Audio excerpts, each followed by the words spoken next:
Como vimos, a escola do século XXI constrói espaços pedagógicos significativos, rentabilizando as potencialidades da tecnologia contemporânea. A convergência entre intencionalidades educativas e recursos tecnológicos potencia aprendizagens e desenvolve as áreas de competências do perfil dos alunos. A escola do século XXI é uma escola em mudança. Para nos ajudar a aprofundar esta temática, temos a honra de ter connosco Laborinho Lúcio e o Sr. também Diretor-Geral da Educação, José Vítor Pedroso.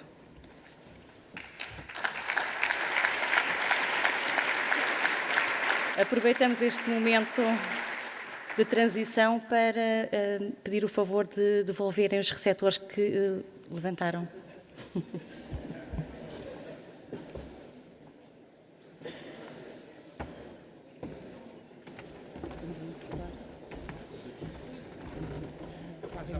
Sim. Eu dou a palavra, não é preciso. Eu dou a palavra, não é preciso. Muito boa tarde a todos e a todas. Mais uma vez, muito obrigada pela vossa presença. Aos diretores, eu sei que nas últimas semanas e esta semana têm estado envolvidos em muitos eventos, muitas conferências, na formação dos diretores e, portanto, louvar o vosso esforço para estarem também aqui hoje na Figueira da Foz.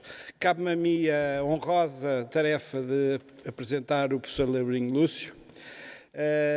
Eu fiz uma pesquisa na internet, tal e qual como os alunos que temos visto aqui, e haveria muito a dizer, a biografia enorme, desde Ministro da Justiça, Secretário de Estado, agraciado pelo Rei de Espanha com a Grande Cruz da Ordem de São Raimundo, de Penha Forte, que foi uma das homenagens pela Presidência da República Portuguesa também, mas eu parece-me que há uma das frases uma das descrições que eu encontrei na internet que melhor descreve o professor Laborinho Lúcio é a seguinte: Álvaro Laborinho Lúcio não é artista nem professor, mas tem a capacidade extraordinária, difícil e rara dos grandes artistas e dos grandes professores que é. Dos grandes professores que é a capacidade de transformar a vida daqueles que um dia têm o privilégio de se cruzar consigo. Foi o meu caso e espero que seja com vocês todos.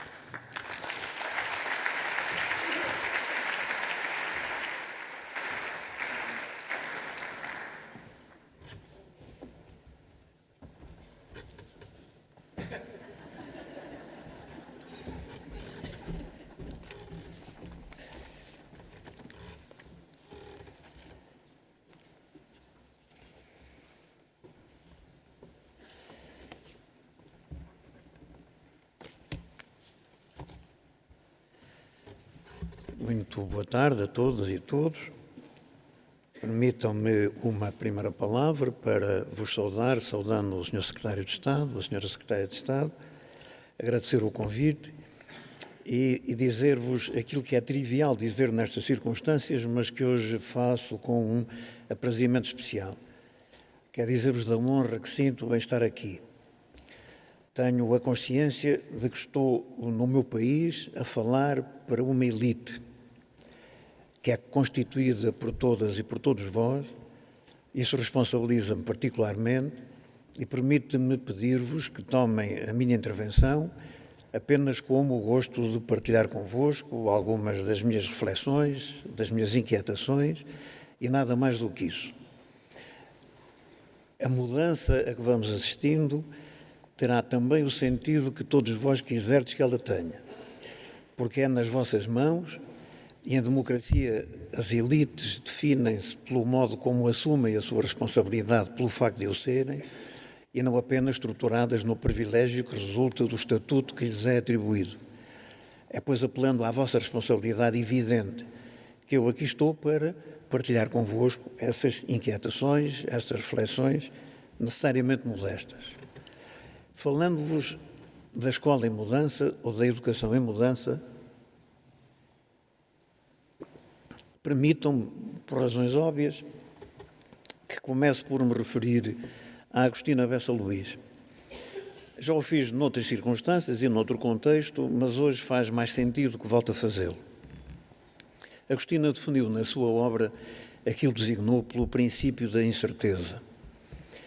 E ela dizia-nos que o princípio da incerteza se constrói no ponto onde dois princípios contraditórios se encontram.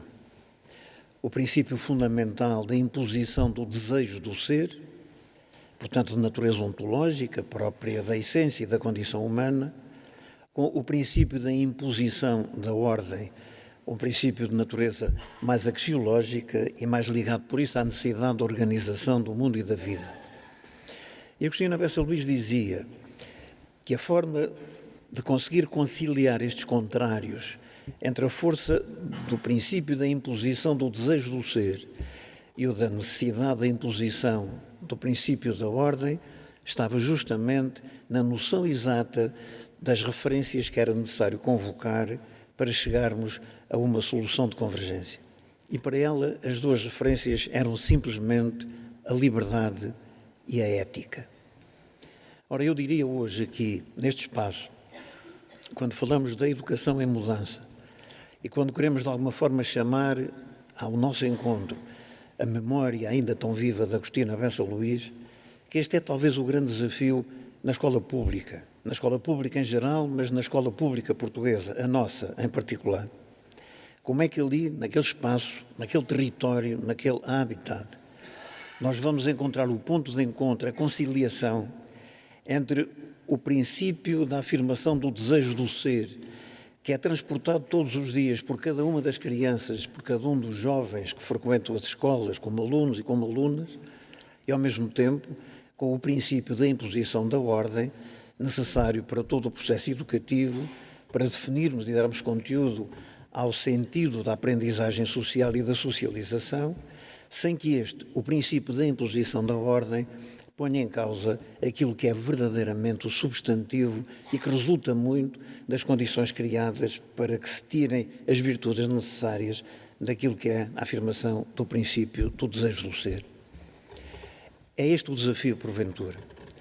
Um desafio que nos obriga, no interior da escola, a abandonarmos apenas a ideia de que a escola serve para afirmar o princípio da imposição da ordem, mas, pelo contrário, que ela serve, antes de tudo, para compreender a profundidade do princípio da afirmação do desejo do ser. Isto é, o primeiro desafio da escola em mudança, e que eu hoje mais facilmente vos refiro, visto que os exemplos a que temos assistido ao longo do dia, este a que eu assisti, outros que me foram narrados, são bastantes para compreendermos o sentido da mudança a que vamos assistindo. Essa ideia de mudança leva-nos a assumir um primeiro ponto essencial na transformação. Isto é, de deixarmos uma escola concebida de cima para baixo, que vá do abstrato ao concreto e que obriga o concreto a definir-se como se fosse o abstrato, a marcar-lhe a sua verdadeira identidade, para assumirmos uma escola e para concebermos uma escola de baixo para cima. Isto é, que parta do concreto e que a partir do concreto seja capaz de se instituir em modelo necessariamente definido também nos contornos que a ciência lhe permite assumir como abstratos. Eu gosto de dizer, se me permitirem algum humor logo à partida, que a nossa escola tem, na sua essência, um modelo magnífico. O que atrapalha são as crianças. Ora, é esta noção de mudança que é fundamental. Partirmos das crianças para a escola. E se partirmos das crianças para a escola, então já não há o que atrapalhe, porque aí é a qualidade das professoras e dos professores, que então conhecedores das matérias que ministram, mas também daquilo que é a cultura da criança e que é a cultura do jovem, são capazes de perceber como é extraordinariamente empolgante este desafio de pegarem alguém que, vindo para a escola apenas trazendo aquilo que é a imposição do desejo do ser, e saberão, pela via do ensino da psicologia infantil, que um dos elementos mais fortes e mais vivos da cultura da criança é exatamente o desejo e o sonho da realização desse desejo, sentir-se-ão então como verdadeiros monitores neste trabalho de cerziadeira entre o que é o máximo de expressão a conceder ao desejo do ser, com o máximo de conciliação entre esse desejo do ser e a necessidade de aceitar a legitimidade na afirmação do princípio da imposição da ordem.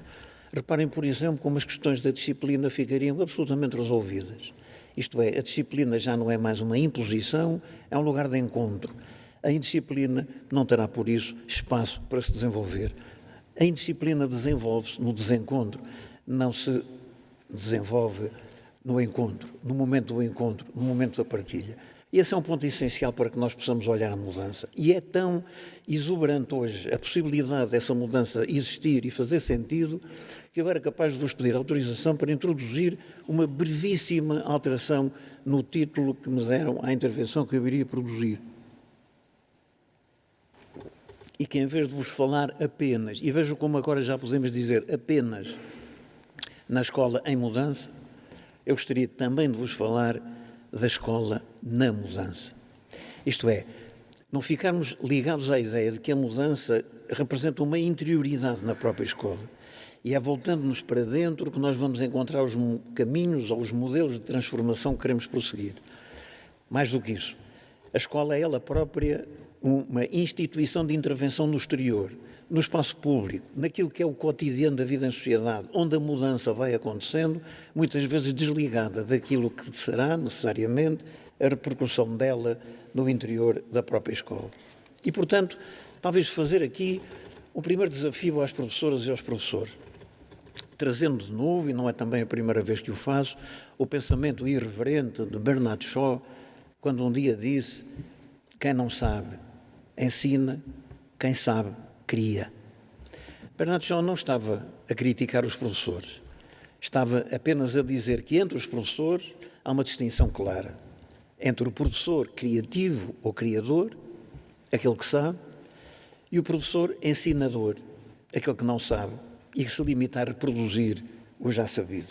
Ora, é fundamental que para uma escola em mudança e para uma escola na mudança nós possamos aceitar, professores e professores, que o primeiro sinal de mudança tem que ser dado por nós e tem que ser dado na interioridade de todos e de cada um de nós.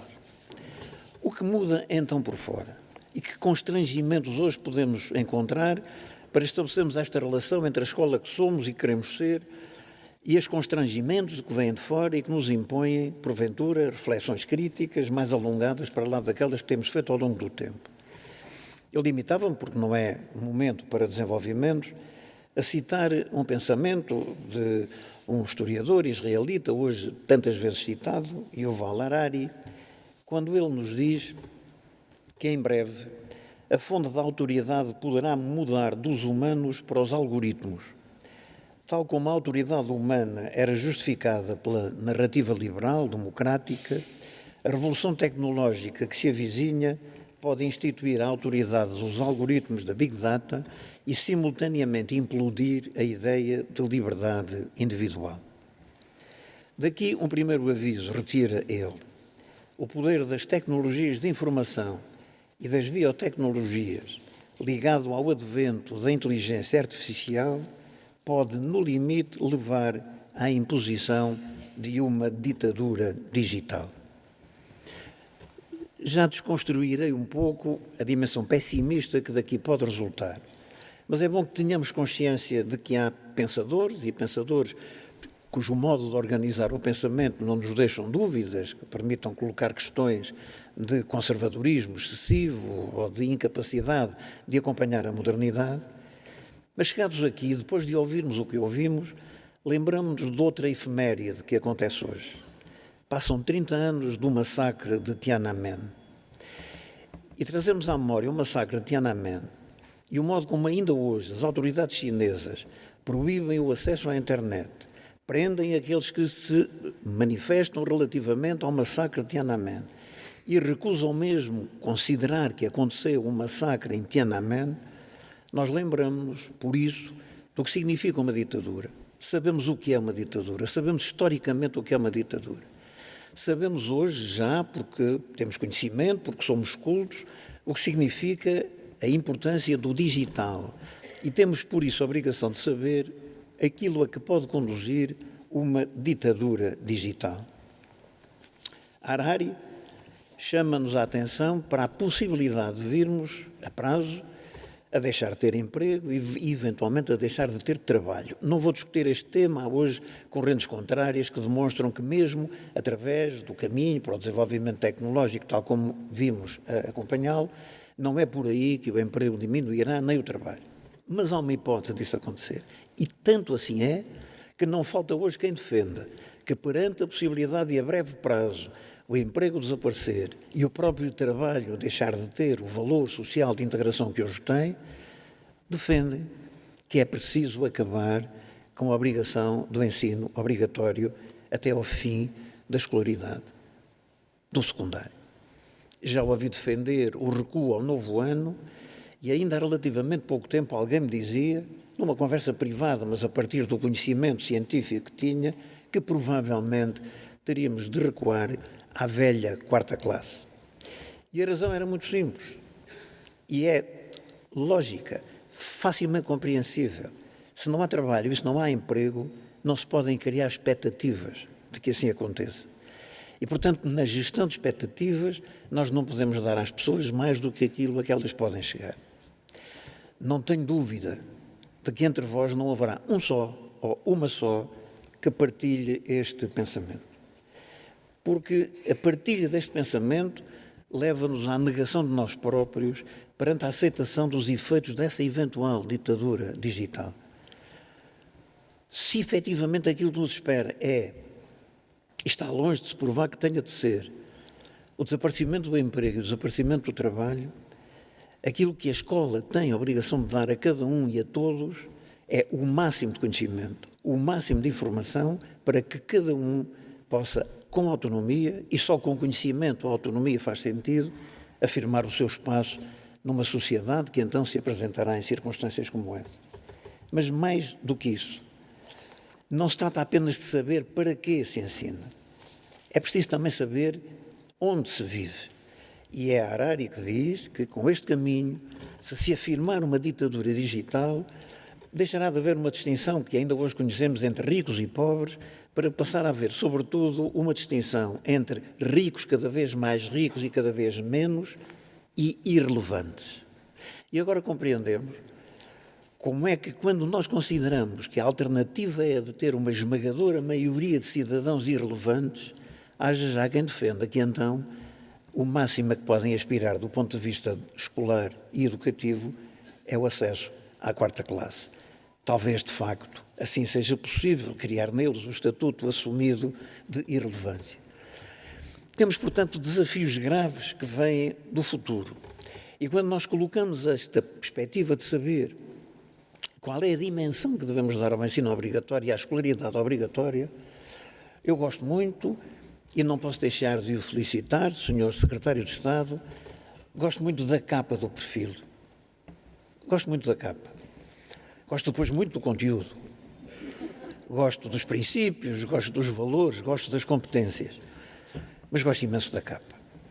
Tenho-a lá em casa, exposta, para que a leia todos os dias.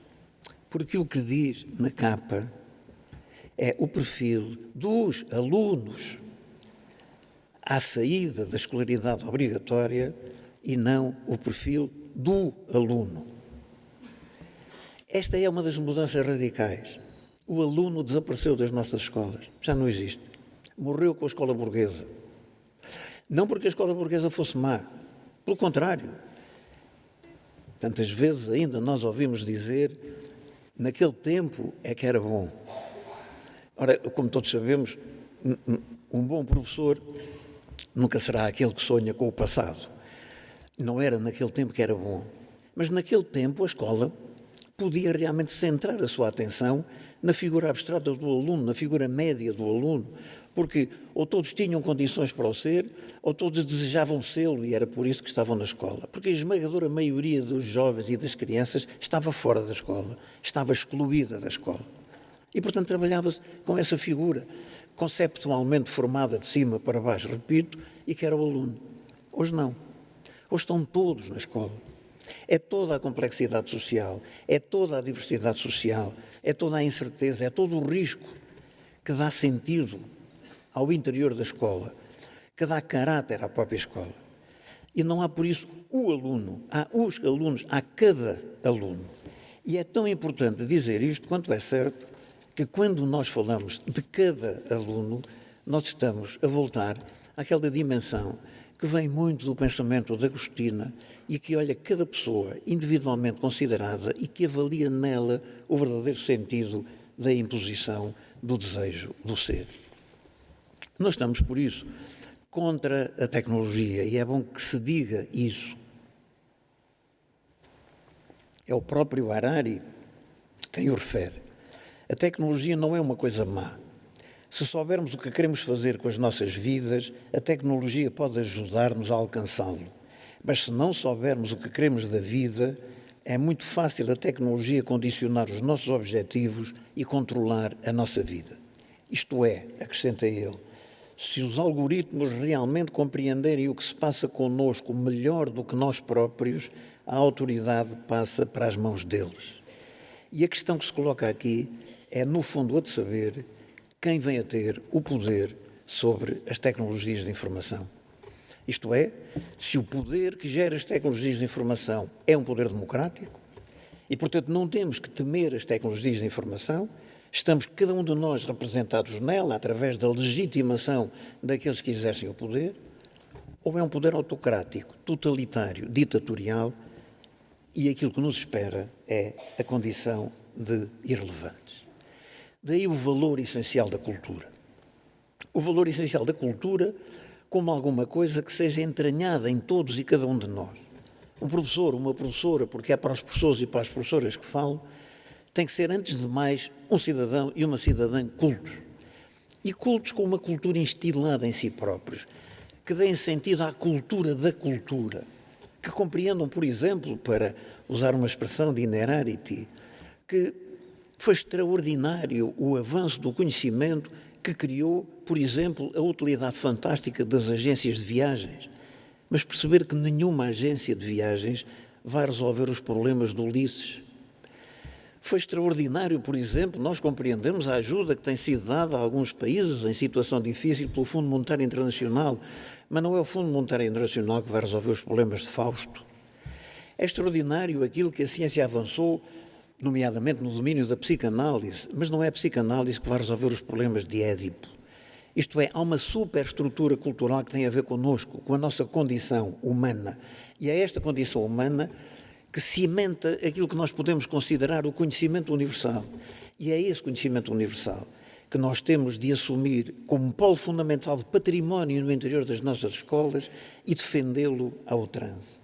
Eu diria que aqui o que precisamos é de não deixar que pontos tão fundamentais como sejam exatamente o do conhecimento transitem para domínios que escapam completamente da nossa capacidade e da nossa legitimidade de manipulação dele.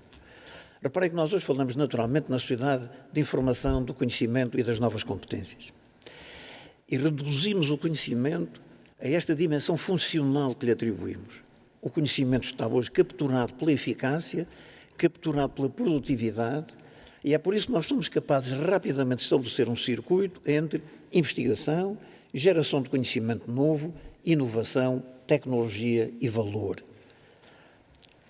É esta captura do conhecimento que não é legítima, é o enquanto captura. Não há qualquer tipo de crítica a fazer a esta relação entre investigação, geração de conhecimento, inovação, tecnologia e produção de valor. Nada, mas o conhecimento não é isso. Isso é apenas uma parte do conhecimento. O conhecimento tem uma dimensão universalista. É o conhecimento universal que gera cidadãos e cidadãs. E é aí, na abordagem a esse conhecimento universal, que nós temos de nos situar quando hoje olhamos para os desafios que vêm do futuro e quando nós queremos que sejam estes cidadãos capazes de se afirmarem enquanto tal e, portanto, proprietários do conhecimento, conhecedores do conhecimento, passa a redundância, que terão voz para decidir quem é que vai deter o poder das tecnologias de informação. E para isso nós precisamos realmente de nos preocuparmos com a condição de cidadão. E educar para a cidadania hoje não é uma espécie de ocupação de tempos livres, não é uma atividade circunscolar, não é alguma coisa que tenha no currículo global da nossa escolaridade uma dimensão menor. Pelo contrário, tem de estar no núcleo da educação e da escola, da educação formal e da educação informal, deveria ser. E é por isso que eu gosto sempre, peço desculpa a quem já me ouviu, gosto sempre de citar o direito fundamental reconhecido hoje ao cidadão na era moderna. O direito de cada um a desenvolver o máximo das suas capacidades por forma a poder participar ativamente na vida pública, política, económica, social e cultural. Admito-me, senhoras pessoas e senhores professores, que eu estaria numa aula e nesta altura diria, repetindo, o direito de cada uma e de cada um a desenvolver o máximo das suas capacidades por forma a poder participar ativamente na vida pública, política, económica, social e cultural. E eu diria que depois de tantos milhões de páginas escritas, depois de tanta investigação feita, este será, porventura, o objetivo da escola pública moderna.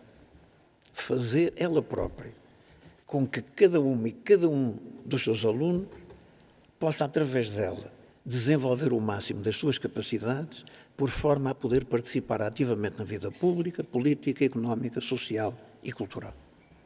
E reparem que não são todos, é cada um. E é por isso que é cada um que leva necessariamente à desfibrilhação do conceito abstrato de aluno na sua concretização em conceito concreto de alunos, para que seja cada um, e a desenvolver o quê? O máximo das suas capacidades. Eu gosto de dizer, porque gosto de me ouvir dizer, daqui a uns anos, quando tiver a minha idade, vão perceber isso, que nós vimos de uma escola pública, ainda a tínhamos há pouco tempo, em muitos lugares hoje ainda é assim, que à força de entulhar as crianças de competências, acaba por nunca chegar a compreender quais são as suas capacidades. Ora, nós temos que fazer uma relação entre capacidade, conhecimento e competência. O conhecimento é essencial para desenvolver as capacidades, mas a percepção da capacidade é fundamental para percebermos o modo como relacionamos com o conhecimento. E é depois disso, quando as capacidades e o conhecimento se encontram, que nós depois podemos dar aso ao desenvolvimento das competências.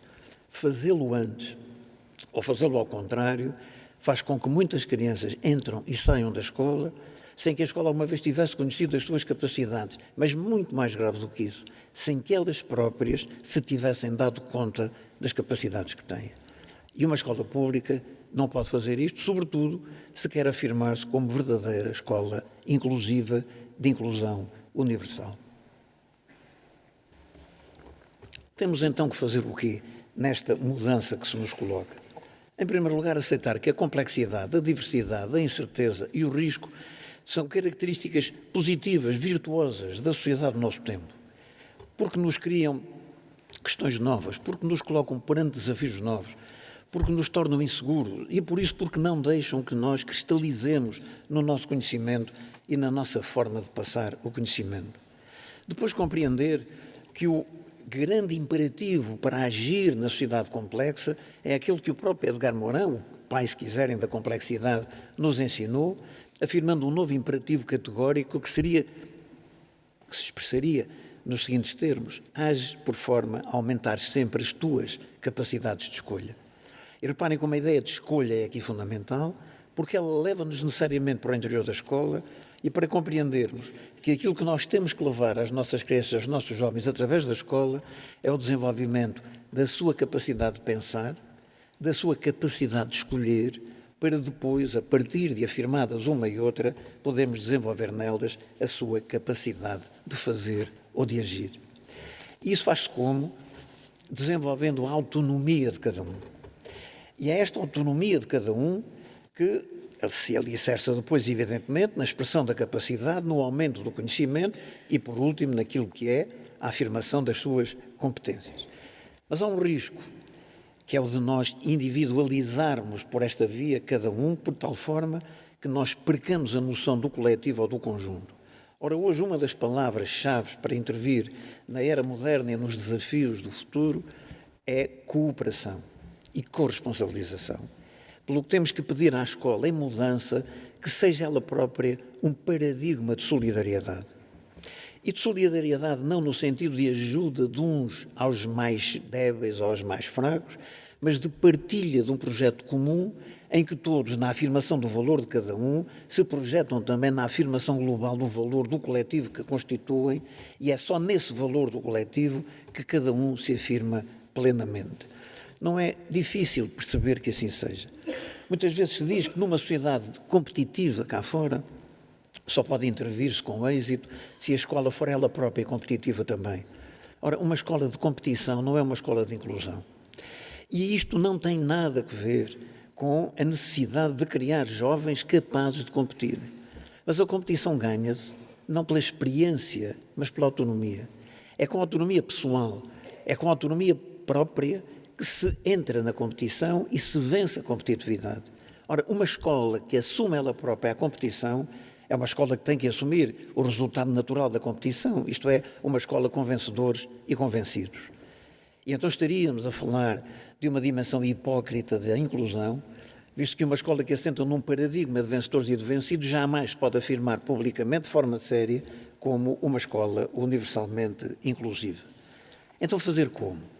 Fazer exatamente a partir dessa noção que vem da mudança e que vem da consideração de cada uma daquelas crianças, percebendo que o sucesso é importante, mas tanto vale o sucesso como o não insucesso, que não há que rejeitar aqueles que, através de um mérito especial, podem vir a ter uma projeção extraordinária, mesmo à saída da escola, e por isso a possibilidade do perfil dos alunos não ser exatamente o mesmo para todos e para cada um. Visto que muitas vezes, na ânsia de garantir a qualidade do perfil do aluno, são todos aqueles que não respondem a esse grau de exigência que acabam por ficar excluídos, visto que não cabem então no conceito abstrato e ideal do próprio aluno. Então, qual o lugar da educação e qual o lugar da escola? Nós conhecemos o pensamento de Joaquim Azevedo. Conhecemos quando ele nos ensinou, há quase 2 décadas, que a escola se debatia entre uma sua vocação para ser instrumento ao serviço do desenvolvimento económico ou a sua vocação para ser instrumento da cidadania e da democracia. Não creio que hoje esta questão deva colocar-se. Uma escola pública tem que ser simultaneamente instrumento do desenvolvimento económico e instrumento ao serviço da cidadania e da democracia. O que eu gostaria era que, sendo um instrumento ao serviço de ambos os objetivos, a hierarquização fosse invertida e a primeira fosse essa, a da sua vocação para a cidadania e para a democracia, visto que só a partir daí é possível criar cidadãos autónomos para decidirem a sua intervenção naquilo que são os desafios do desenvolvimento económico. Mas já Joaquim Azevedo dizia então que a ideologia da sociedade da informação, do conhecimento e das novas competências não faz parte de um discurso político neutro acerca da educação. E temos que ter esta noção. O que não tem qualquer mal. Quando falamos de educação, obviamente que falamos de conflito de ideias, de conflito de opiniões, de valores e, portanto, de pensamento ideológico. Esse é, porventura, até o espaço saudável para renovar a disputa em termos de pensamento e de ideias. Agora, o que não podemos é colocar em causa objetivos globais para a educação e para a escola quando falamos da escola pública. E o primeiro objetivo global terá que ser necessariamente o da inclusão universal. E a inclusão universal significa a inclusão de todos e de cada um dos seus alunos e das suas alunas. No fundo, estamos a falar de democratização do conhecimento.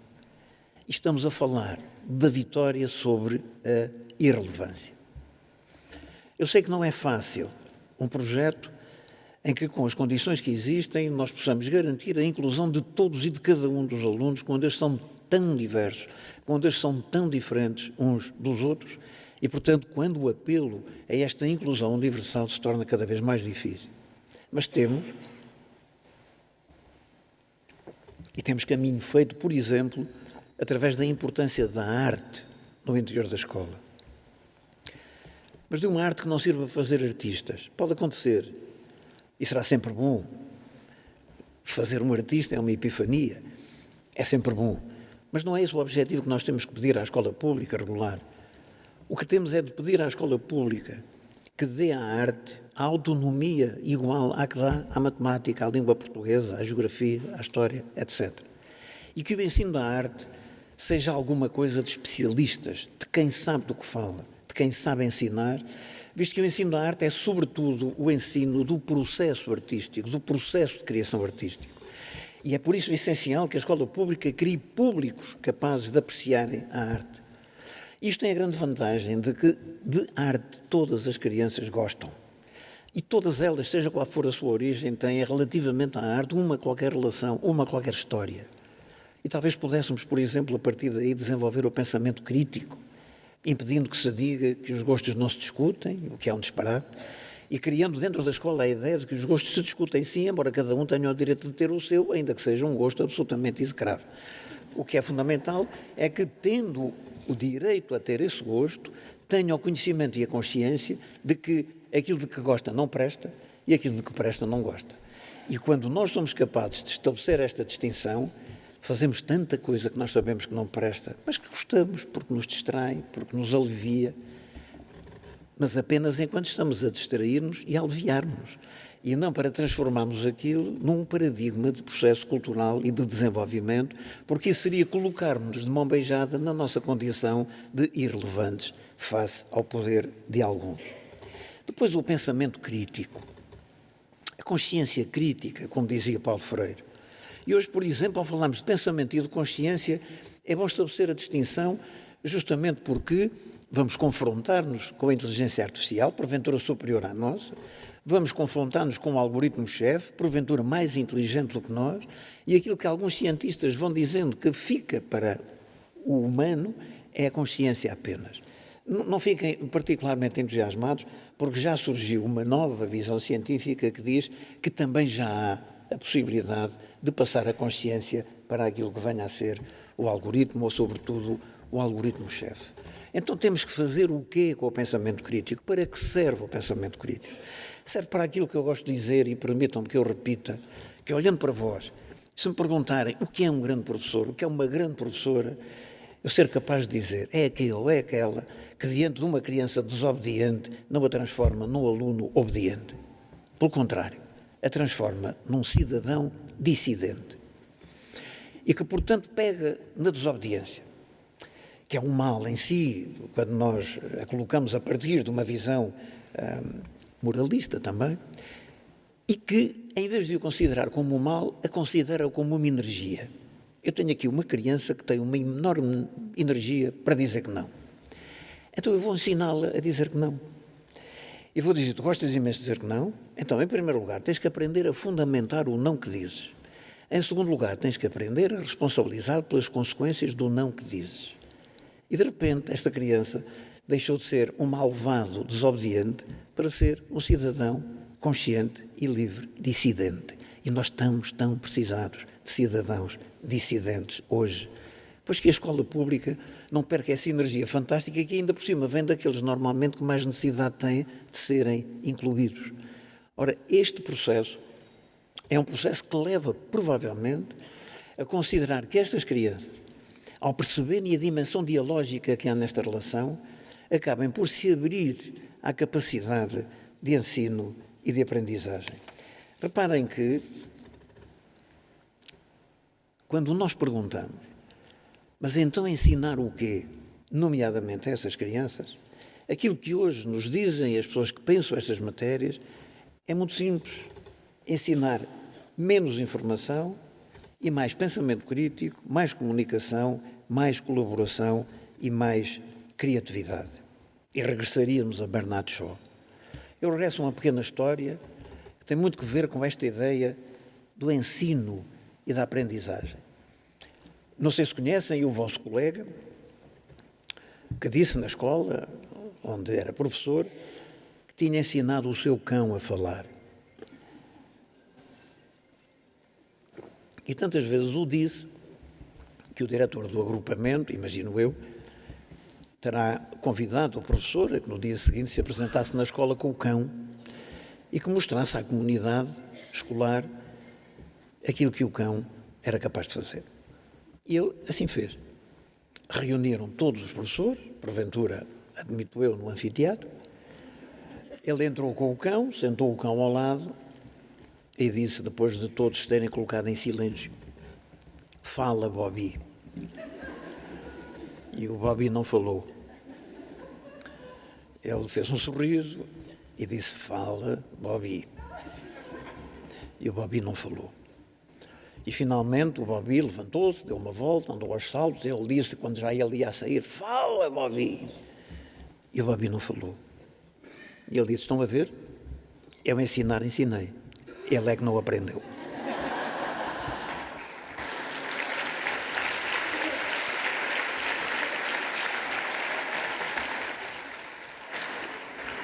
É por isso que eu vos pedia, nunca mais digam, quando alguma vez vos fizerem alguma crítica, respondam com toda a vossa inteligência, mas nunca mais digam, eu dei a matéria. Porque pode alguém perguntar, e eles receberam, não é? E isto leva-nos a outro mito da escola, que eu gostaria que fosse já a escola do passado, mas ainda não é. Não é o mito da matéria, nem é o mito do programa.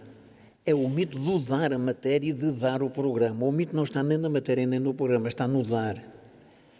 Porque muitas vezes não se dá e não importa.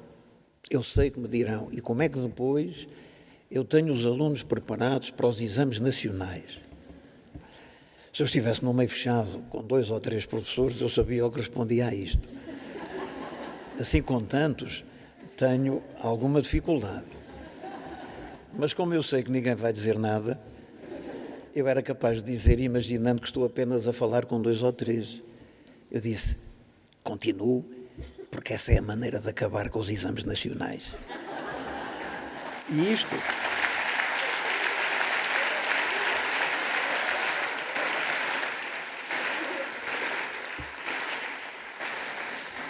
Porque nesta matéria, como em tudo na vida, há causas e efeitos. E se nós queremos uma escola em mudança, que seja uma escola inclusiva, que aponte nas capacidades, que parte dos alunos para aquilo que ela própria faz, nós temos que acabar com um mito sagrado da escola pública e que é o da igualdade. Não há igualdade na escola pública. E a igualdade é hoje uma agressão. Porque não pode haver tratamento igual na escola pública. Podia haver quando havia o aluno. Quando havia o aluno abstrato. O tratamento igual tinha as suas margens de diferenciação dentro de um espaço de justiça, onde todos cabiam. Hoje o tratamento igual é uma forma de negação em absoluto da inclusão.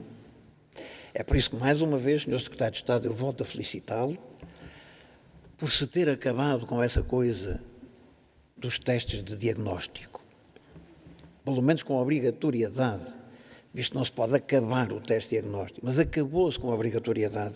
Eu pedi às senhoras professoras e senhores professores, se a minha vetusta idade vos permite que eu vos faça um pedido, eu pedi, não façam mais testes de diagnóstico. Porque, reparem, primeiro, é o único diagnóstico que acontece antes dos sintomas. O que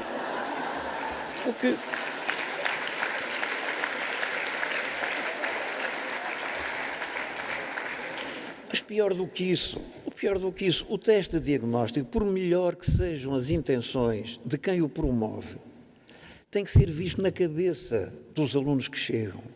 E para muitos deles, o teste diagnóstico é a porta fechada na cara. Eles têm que ter a porta completamente aberta. E não é um teste no primeiro dia, não é um teste a seguir, que vai abrir-lhes uma porta quando a primeira coisa com que eles se confrontam é com a sua incapacidade de responder minimamente àquilo que lhes é proposto. Não se inclui ninguém assim. E, sobretudo, não se inclui ninguém que, com uma longa experiência de fragilização na vida, eu falo de longa propositadamente, mesmo que esteja a falar já em algumas dimensões do ensino pré-escolar ou pré-primário. Mesmo na educação de infância, nós temos à entrada crianças com uma longa vida de fragilização, de abandono, de falta de carinho. Não pode a escola deixar de se substituir. Eu sei que, teoricamente, a educação cabe à família, a escola cabe à instrução, mas isso é teórico. Na realidade não é assim e esse é o outro grande desafio da escola em mudança.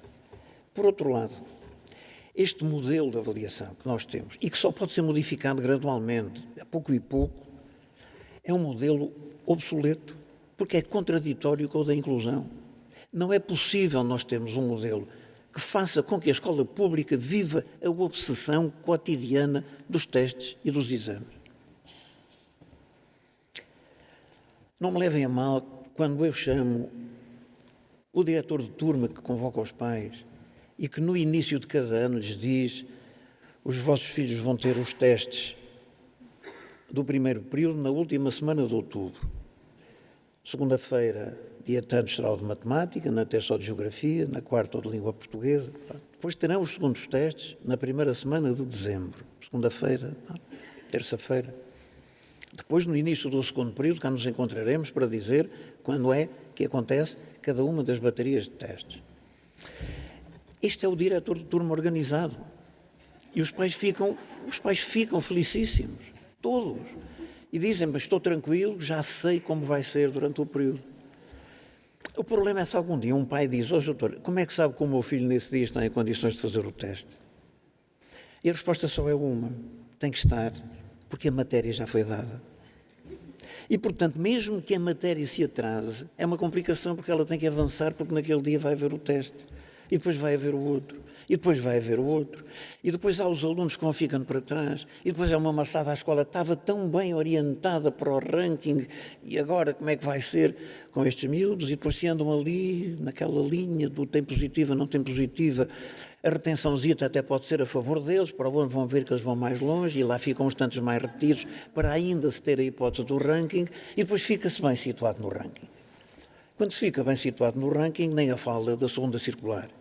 Isto é, aquela por onde passam os meninos que têm explicações.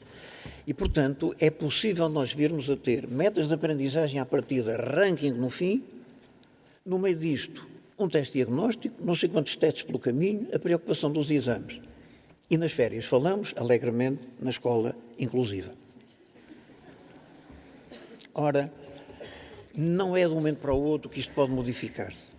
Não é de um momento para o outro que nós conseguimos um modelo de avaliação que seja exigente, como a senhora Secretária de Estado e muito bem disse há pouco, porque ele tem que o ser, porque só com exigência e com qualidade nós fazemos vencer aquilo que no fundo entendemos ser, do ponto de vista do pensamento, uma escola do futuro. Mas podemos ter a noção de que há caminho aqui a fazer. Esse caminho só pode ser feito. Eu estou a terminar, também era a altura de dar uma boa notícia. Esse caminho só pode ser feito se nós chamarmos a comunidade educativa. E se chamarmos a comunidade no seu todo. Se os pais e os encarregados de educação forem envolvidos neste projeto, se o município, se as associações, esse ambiente ecológico que cria a comunidade educativa, se todos assumimos uma cultura da educação e da educação inclusiva. E se compreendermos todos que está aqui a concretização do aplauso que nós há pouco demos às costas das crianças que aqui ficaram. Porque uma coisa é aplaudir entusiasticamente, como fizemos, a começar por mim. Outra coisa é sermos coerentes na ação para que aquilo que eles reclamam venha verdadeiramente a ser conseguido.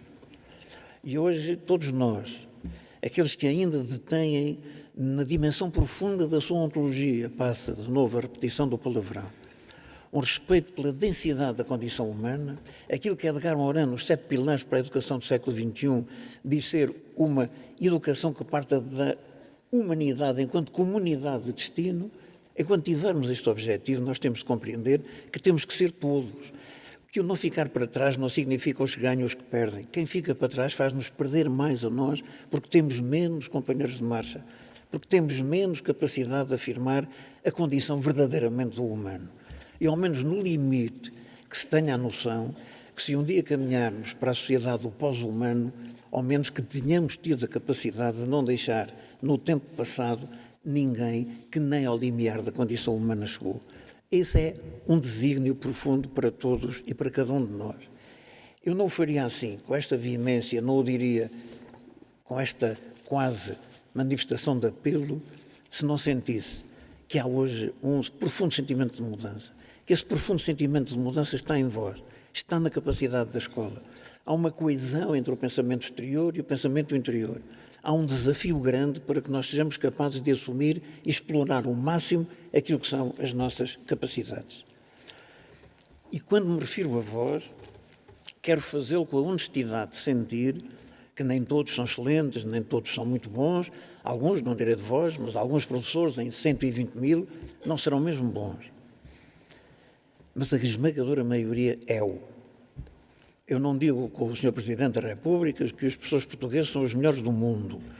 Acho que foi descoberto um no Bangladesh que é um bocadinho melhor. Mas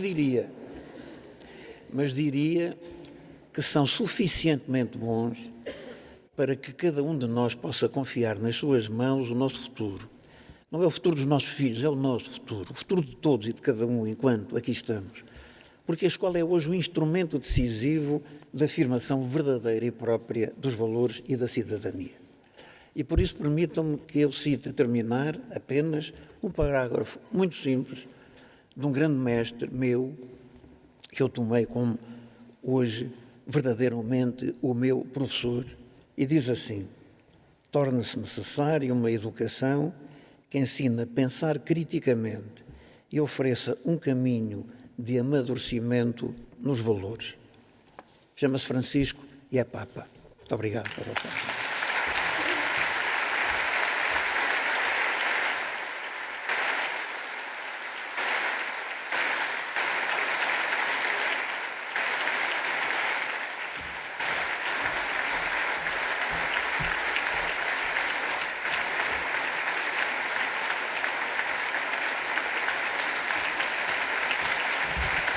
Muito obrigado, professor. Como sempre, inspirador, como eu prometi. Muito obrigado.